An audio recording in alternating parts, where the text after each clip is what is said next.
और इस वक्त की एक बड़ी खबर तमिलनाडु से। तमिलनाडु के कांचीपुरम के गंगई अम्मन मंदिर के पास एक धमाका हुआ है जिसमें एक शख्स की मौत हुई है और बताया जा रहा है कि मुतादिद अफराद जख्मी भी हुए हैं। इस वक्त की बड़ी खबर तमिलनाडु से।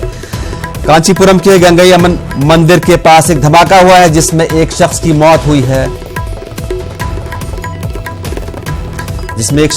हुई है और मुतादिद अफराद जख्मी हुए हैं। ये धमाका कांचीपुरम के गंगई अम्मन मंदिर के पास हुआ है। ये इस वक्त की बड़ी खबर तमिलनाडु से, जहां पर कांचीपुरम के गंगई अम्मन मंदिर के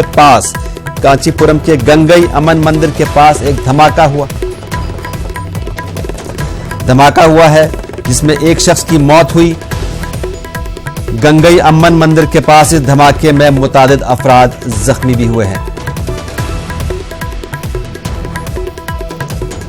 कांचीपुरम के गंगई अम्मन मंदिर के पास धमाका हुआ है जिसमें एक शख्स हलाक और मुतादिद अफराद जख्मी हुए हैं। इस वक्त की बड़ी खबर तमिलनाडु से।